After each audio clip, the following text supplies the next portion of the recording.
What's going on, Spitfires? Welcome back to another episode of the Spitfire Podcast. I'm your host, LeMunyan, the Spitfire Coach, here with another thought-provoking episode to hopefully light you up, motivate you, and get you fired up for your day.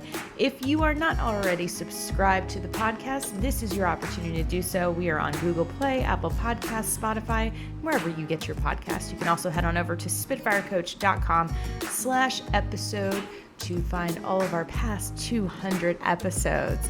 We're excited to bring this show this week to you today. And if you have any suggestions, feel free to let us know. Hit us up at grow@spitfirecoach.com. Y'all keep being awesome. Why is it that the simplest, most obvious solution is often the hardest thing to think of? I was reminded of this today as I literally had a light bulb moment thinking of a solution that it's literally taken me 2 months to think of. Something so simple as, how do I get a username that's connected to an email to open up? Was pounding my head against the wall, not actually, because that would be really extreme, but I was stumped by this. I'm like, I'm going to have to call customer service. I'm going to have to go to their help desk. And literally I'm like, well, just change the email on the one that you want, and then it opens it up, ding dong. But I wanted to dig deeper on this of, where does this come from and what can we do to resolve it? And so I had to leverage my good friend, my AI named Claire, because I am all about leveraging technology when I can. So I have 4 GPTs that I've designed, and Claire is my instructional designer, but she's kind of my deep diver, information seeker. And I asked her, I said, Claire, what's going on here? Why am I can't be the only one that's thinking this. So what is the reason for this trouble of accessing this obvious stuff? And so she came up with 6 things. And I'm not going to share all 6, but because some are pretty obvious, but I was really intrigued by this. And I wanted to dig deeper, because we can beat ourselves up for not being able to access it, or we can actually work with it. So there are some cognitive biases and mental processes that are actually blocking us from this. And the first one is called functional fixedness. Functional fixedness, and this is the tendency to see objects and concepts only in the way they are traditionally used or intended. And it limits our ability to think of alternative uses or solutions that might be more straightforward or effective. So I think of like being stumped with something around the house, like what tool can you use that's not super obvious, but similar? And when we can think of it, of the tool as adaptable, as flexible, we start to think of the elements that we need from it. So, if we don't have a flathead screwdriver, I've used like a penny before if the bolt was big enough, the opening was, or if I've had to fix something that was really small, like using those eyeglass screwdrivers. I don't know why I'm thinking of screwdrivers all the time, but I'm constantly, like when I'm trying to bake and I don't have that exact gadget or gizmo, I'm always thinking of something else that can make it work. So I guess the alternative to this of the functional fixedness is functional adaptation. So how do we allow elements of the tool or the situation to wiggle to find solutions? The other part of this is our mental set. And this is our tendency to approach problems in a particular way, often one that's been successful in the past. So we have an established success record. So we kind of get locked into that. But this can prevent us from seeing easier solutions that might be different from methods we've used in the past. So if you find yourself saying, well, I've always done it this way, and you might not even be super aware that you're doing this, this is what plays in the background of our mind, because our brain is looking to shortcut these patterns. But if we don't challenge it, we're going to keep recreating it. And the problems that get presented to us are going to be different more often than not each time, but coming in as a diverse set of problems. And so we've got to be agile in the way that we approach the problems.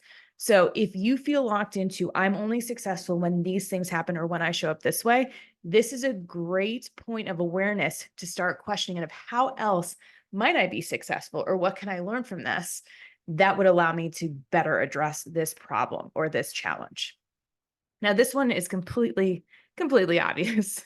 We overthink things all the time. So if we see a problem as being super complex, we assume that the solution is just as complex as the problem itself. But this can lead to us overlooking simple solutions in favor of more complicated ones, which is what I was doing in my example that I shared about the email and the logins. I was thinking, oh my God, I have to go through 14 different steps. And I solved it in about 5 seconds. And I had to laugh because I'm like, of course, I overthought the solution because I assumed that it was going to be much more complicated than it was.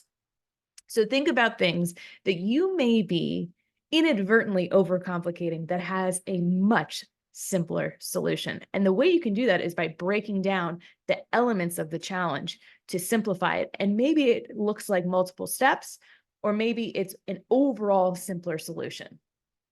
Now, number 4 here, we're talking about confirmation bias. And confirmation bias is about favoring information or solutions that confirm our pre-existing beliefs or hypothesis. So if we believe a solution should be complex, we might ignore simpler solutions because they don't align with our expectations.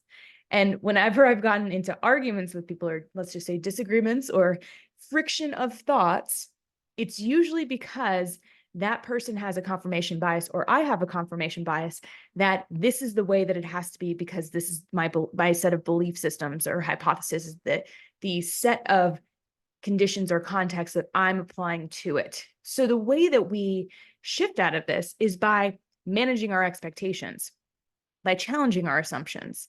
So when we come in, we have to say, what am I assuming to be true that I don't actually know? Or that I've assumed to be true based on fact that actually isn't 100% verified or validated. So we've got to be staying in that curious state of mind because we might be leading with our confirmation bias that could be blocking us from a very simple solution. Now, 5 is obvious. This one is all about pressure and stress. When we are under high stress situations, it actually blocks us from thinking creatively. So if we only see things as yes or no, black or white, right or wrong, we are probably losing the things that are directly underneath us that are completely obvious. We're missing all of those signals and signs that are there to help us. And the last one is our expertise in knowledge blindness. So sometimes when we are super knowledgeable, we've gone to school, we have tons of tenure in a certain field, we overcomplicate it. We expect it to be really hard today.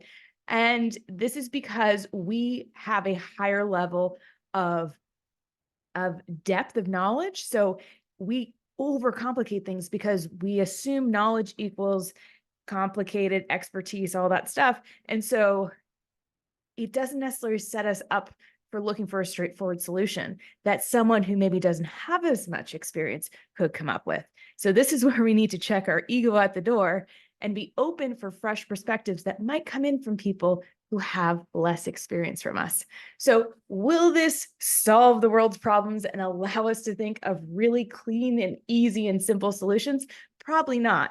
But I hope that by breaking it down of these 6 different reasons for why we're missing the obvious will enlighten us and make us more aware of how we can start shifting things, being more curious, checking our ego at the door, staying agile and flexible will help us to see all those options. And you won't waste a month or 2 like I did trying to come up with a very simple solution. So I hope this was helpful. Y'all keep being awesome.